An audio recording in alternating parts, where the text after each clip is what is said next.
Welcome to this new video on the Reddit Storylane.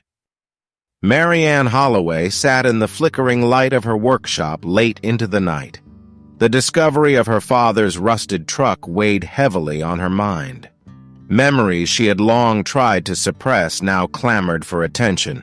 His laughter echoing through the house, the smell of pine clinging to his clothes when he returned from the timber yard, and the anguish that followed his disappearance. The town had whispered theories. He ran off, had an accident, or maybe even met foul play, but no answers ever surfaced. She ran her fingers over the photograph of her parents, their smiles frozen in a moment of happiness long gone. Her mother had passed years ago, taking with her whatever secrets she might have held about that fateful night. Marianne's jaw tightened. If the forest had claimed her father, it was time for it to give him back. The next morning, Marianne made her way to the sheriff's office. The air was crisp, carrying the scent of wet leaves and smoke from chimneys. The townsfolk moved about their routines, blissfully unaware of the secrets unraveling beneath their feet. Don't forget to subscribe, like the video, and share your thoughts in the comments. Every action helps the channel grow. Thank you for your support, and see you soon for even more exciting content. Sheriff Ben Callahan greeted her with a nod as she entered. "Morning, Maury. Coffee?" "No thanks," she said, getting straight to the point. "What's the update on the truck?" Ben sighed, leaning against his desk. "We towed it out and sent it to the state forensic lab.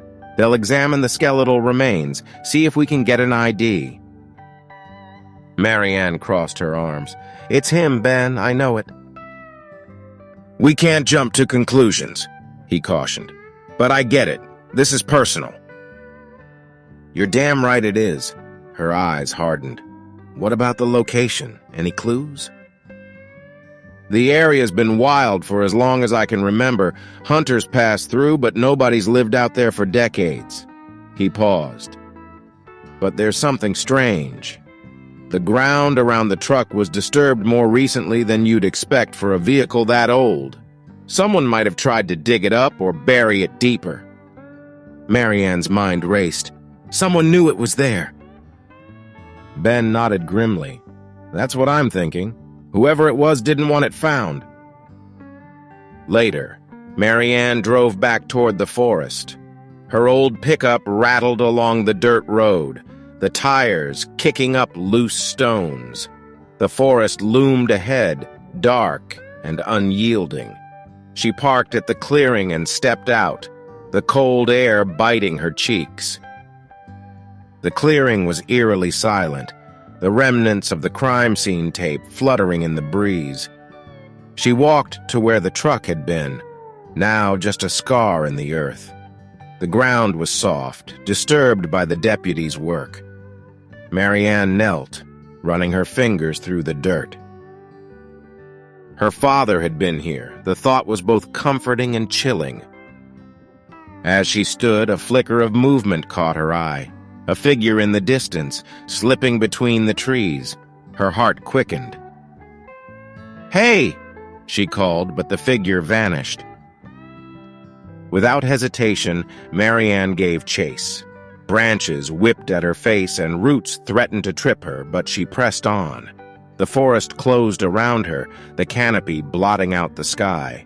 She caught glimpses of the figure ahead, a man, dressed in dark clothing, moving with practiced ease. Marianne pushed herself harder, her breath coming in ragged gasps.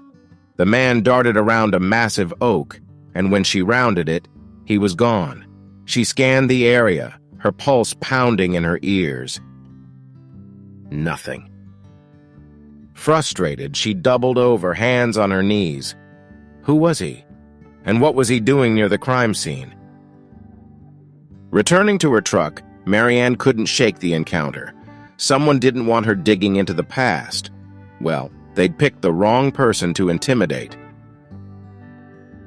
That evening, Marianne sat at her kitchen table, a map of the forest spread before her.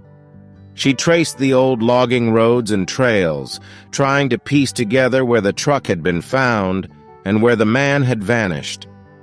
Her father's disappearance had always felt like an unfinished story, and now it was demanding an ending. A knock at the door pulled her from her thoughts. She opened it to find Ben standing there, his expression serious. "Mind if I come in?" he asked. She stepped aside. "What's going on?" He handed her a file. "Preliminary report from the lab. They confirmed the remains are male, but it'll take time to get a positive ID.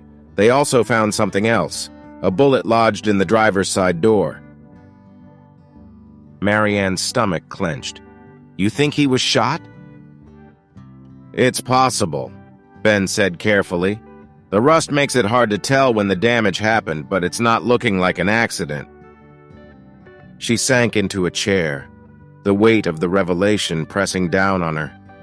"Someone killed my father." "We don't know that yet," Ben said gently, "but it's a strong lead."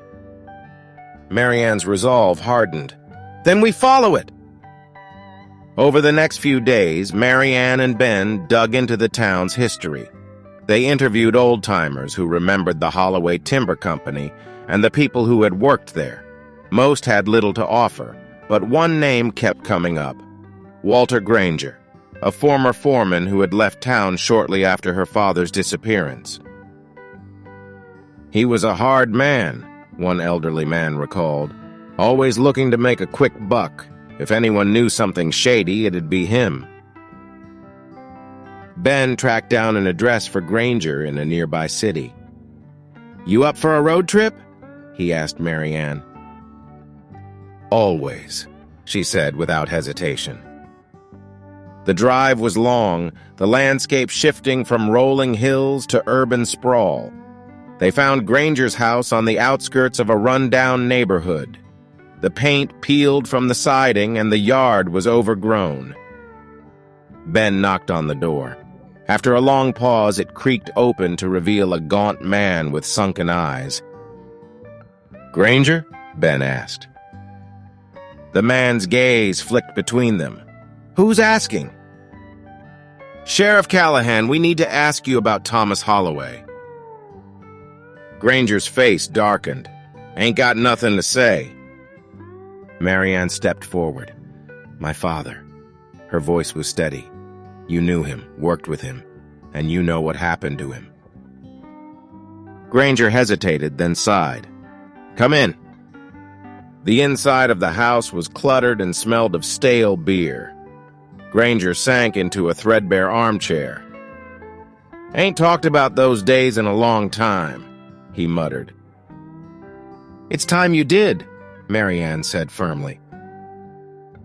Granger's eyes met hers, and something in them softened. "Your daddy was a good man," he admitted, "but he got caught up in something he shouldn't have." "What do you mean?" Ben pressed.